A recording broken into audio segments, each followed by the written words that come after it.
Hey Philly, how you going? Not too bad. How are you? Pretty good. I blew your mind today, didn't I? A little bit. Yeah, so I was just talking about this expansive mind, and sometimes to create an expansive mind, you have to let go of what you believe in, right? Mhm. And we sort of blew things apart. So guys, I think this is really, really important that we've got to learn how to actually not think the way that we think.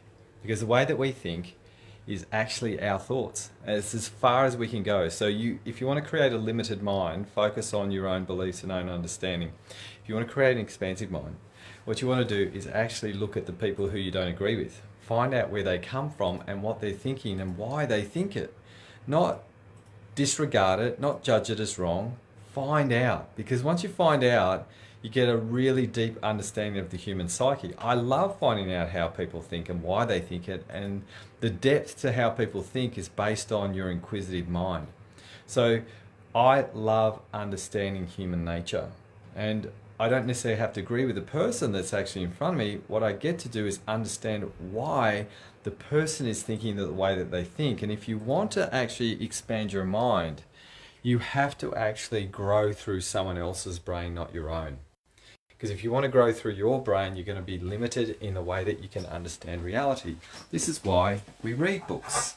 This is why we want to understand how we study. So we're trying to understand someone else's viewpoint.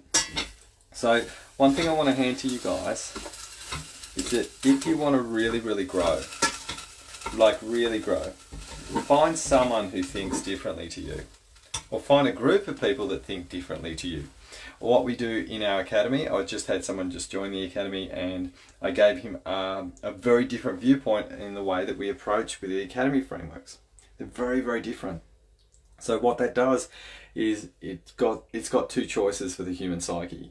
We disregard, we run cognitive dissonance to something that is not in our wheelhouse, or we're cynical and open at the same time. I never suggest anyone to be completely open to someone else's core beliefs and understanding. You've got to be cynical, and you've got to understand the reason why people make decisions, the reason why people think, and the reason why they understand life. And once you do that, your world becomes a whole different place, because you understand a whole new perspective and a whole new perception of the way people live. And this is what creates the most expansive mind that you could ever imagine.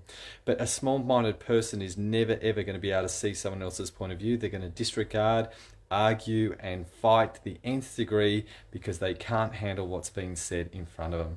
So guys, if you want to learn how to create an open mind, you have to understand how the human mind ticks from other people's opinion, not your own. Have an awesome day.